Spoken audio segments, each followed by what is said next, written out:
এই প্ল্যাটফর্মে কাজ করতে আসলে বুঝতামই না যে এতটা পরিশ্রম করতে হয় এই কাজে। আগে তো ভাবতাম যে সবার ভিডিও দেখি 3 মিনিটের ভিডিও 5 মিনিটের ভিডিও, এটাতে আর কি খাটনি হয় যে মজা লাগে দেখতে। এখন বুঝি যে আসলে না, বিনোদন দিতে হলেও নিজেকে কষ্ট করতে হয়। তো যাই হোক, হ্যালো এভরিওয়ান, আসসালামু আলাইকুম। কেমন আছেন সবাই? আশা করি ভালো আছেন। আলহামদুলিল্লাহ আমিও ভালো আছি, আপনাদের দোয়া ও ভালোবাসায়। তো আজকে কয়েকদিন যাবতই বাজারে যাওয়া করছি, কিন্তু আসলে যাওয়াই হচ্ছে না কাজের চাপে। তো আমি মাছটা ভিজাই রেখে যাই, আসার পরে যা একটা কিছু করে নিলেই হবে। তো এতে যে বলা সেই কাজ, আমি রেডি হয়ে গেলাম। আসলে আমি না গেলেও হবে না, আপনাদের ভাইয়া সময় পায় না, সেই ভোরবেলা যায় আর রাতে আসে। শীত মূলত ভালোই পড়ছে, এই জন্য কিছু কেনাকাটা ছিল আর কিছু ওষুধপত্র নিব ঠান্ডা জ্বরের আর কি। যাই হোক, এই যে আমাদের বাজারের মোড় এটা। তো দেখতে দেখতে চলে আসলাম বাজারে। আসলে ওইভাবে ক্যামেরা বের করা হয় না, কারণ নতুন নতুন কন্টেন্ট ক্রিয়েটর তো, ফোনের ক্যামেরা বের করতেও লজ্জা লাগে। যাই হোক, এই যে চলে আসলাম ওষুধের দোকানে, ওষুধের কারখানায়। এখানে সব রকমের ওষুধ পাওয়া যায়। এই দেখুন, যদিও আমি একটু ক্যামেরা বের করব তো পিচ্চির আবার লজ্জা পাচ্ছে, এই জন্যই আর কি মূলত করি না। যাই হোক, কয়েক প্রকারের ওষুধ নিয়ে এখানে শীতের লোশন আর ক্রিম কিনতে চলে আসলাম। আর আমি কিন্তু খুবই অল্প অল্প ক্লিপ নিয়েছি, কারণ এই ফার্স্ট কোনো দোকানে গিয়ে আমি এইভাবে ভিডিও করছি, এই জন্য লজ্জা লাগছে গাইস। যাই হোক, আমি কিছু কাপড় চোপড়ও কিনলাম আর কি।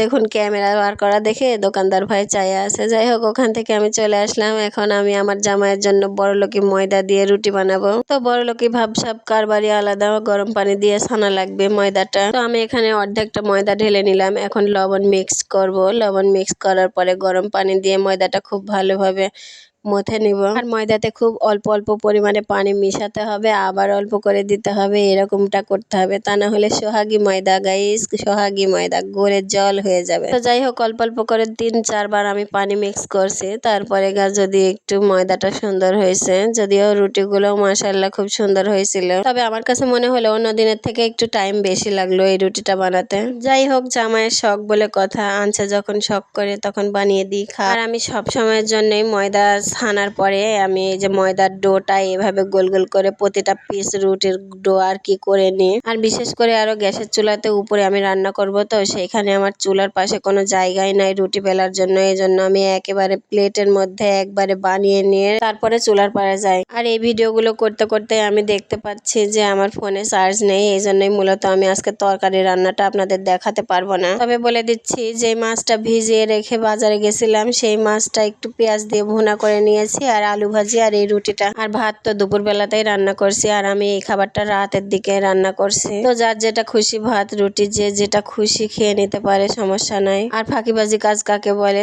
প্যান ধোয়ার আলিশে আর কি প্যানের ভিতরে মাছ ভাজার তেল ছিল, তাই আমি প্রথমে একটি পরোটা আকারে আর কি ওই তেলের ভিতরে ভেজে নিয়েছি, তারপর রুটি করে নিচ্ছি। তবে মাশাআল্লাহ রুটিগুলো সুন্দর ফুলছে। তো যাই হোক, আজকের ভিডিও এ পর্যন্তই রাখবো। আমার ভিডিওটা আজকে কেমন লাগলো কমেন্ট করে সবাই জানাবেন। আল্লাহ হাফেজ সবাইকে।